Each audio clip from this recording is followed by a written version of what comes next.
सबसे पहले तो मैं आपका इस पवित्र स्थल पर पहुंचने पर हृदय की गहराइयों से पूरी ट्रस्ट की तरफ से टीम की तरफ से आपका स्वागत करता हूं, हार्दिक अभिनंदन करता हूं।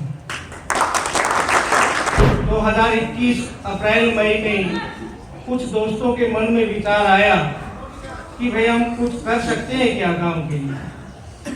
सबकी अलग अलग सोच, अलग अलग गोद, अलग अलग बगड़, अलग अलग विचारधारा, लेकिन एक एंड पॉइंट पर आकर हम एक हो गए कि हम गांव के लिए क्या कर सकते हैं। मन में बहुत से काम आए, भाई ये करना चाहिए, वो करना चाहिए, और हमारे फिर केंद्र बिंदु में रहा शिक्षा। हमने सोचा शिक्षा के बारे में, स्वास्थ्य के बारे में, पर्यावरण के बारे में, लेकिन पहले हमने सोचा कि क्यों ना हम शिक्षा के बारे में कुछ किया करें। और उसके बारे में जब विचार किया तो पहले लाइब्रेरी का विचार ही ध्यान में आया कि बच्चों को, क्योंकि आजकल एजुकेशन का सिस्टम बदल चुका है, बच्चों को सिर्फ पढ़ने के लिए जगह चाहिए जहाँ वो सेल्फ स्टडी कर सके। तो लाइब्रेरी का विचार दिमाग में आते ही हमने जगह ढूंढना शुरू किया, और फिर ये जगह रह कर मन में आती है। इस जगह के बारे में क्यों आती थी, क्योंकि मेरा अपना अनुभव रहा है। एक खासियत है, आप इसको अंधविश्वास ना माने, लेकिन मान्यता अपनी होती है। हमने यहाँ 10 साल स्कूल चलाया, और उन 10 साल के दौरान पढ़ते हुए बच्चे तो लगते हैं, यहाँ से 12-13 के करीब अध्यापक पढ़ाते हुए गवर्नमेंट जॉब पर लगते। कोई जेबीटी, कोई पुलिस में,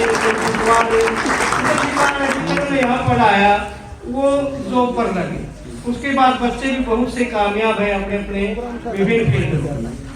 तो हम यहाँ रामूपत्ती मोहल्ले के लोगों से मिले, उनको इकट्ठा किया, और धन्यवाद करना चाहूँगा तहे दिल से पूरी रामूपत्ती का, जिन्होंने बिना किसी शुल्क के इतनी शानदार जगह, कोई किराया नहीं, तो गांव के बच्चे पढ़ रहे हैं तो हम कोई किराया नहीं देंगे, गांव के बच्चों को पढ़ने के लिए दी। एक बार उनके लिए भी जोरदार तालियां। लोगों से मिले, और मतलब बहुत कम लोगों से मिले। आजकल सोशल मीडिया का जमाना है, फोन से ज्यादा। तो मतलब गांव के लोगों ने इतना खुले दिल से सहयोग किया कि उसके बारे में कह नहीं सकते। 1 महीने से भी कम समय में ट्रस्ट के पास लगभग 3 लाख रुपए की कलेक्शन गांव के लोगों ने कहते ही दे दी। 3 लाख रुपए इकट्ठे हो गई, और जिसमें हम शुरुआत में 40 बच्चों के बैठने के लिए सीटिंग और एसी या फिर सोलर 2 किलोवाट का सोलर सिस्टम, मतलब जो भी बेसिक जरूरत लाइब्रेरी की होती है वो हम अरेंज कर पाए। लाइब्रेरी की ड्यूटी है, स्वीपर है, वाईफाई का महीने का बिल है, और बहुत से खर्च होते हैं। तो उसको रेगुलर कैसे चलाएंगे। तो नौजवानों की एक ऐसी टीम उभर कर आई जो गवर्नमेंट जॉब करते, कई तो जॉब भी नहीं करते, पर हम चलाएंगे हमारा काम। और वो महीने दर महीने अकाउंट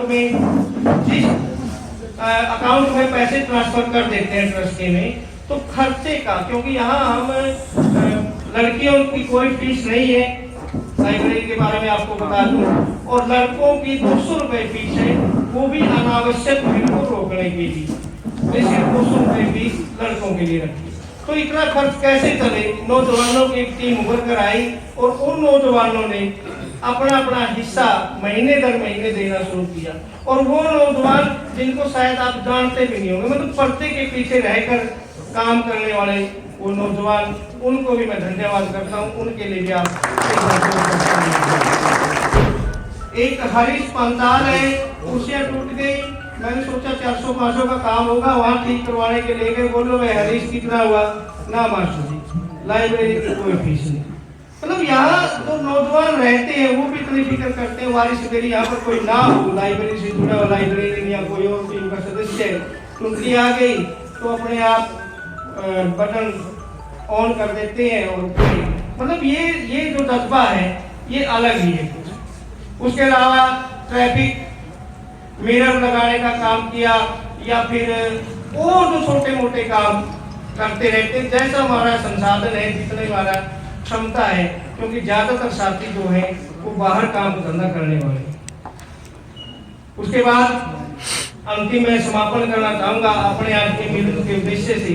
जब हमने अपनी टीम का गठन किया तो हमारा संकल्प था कि साल में कम से कम एक बार हम ऐसा मिलन रखेंगे।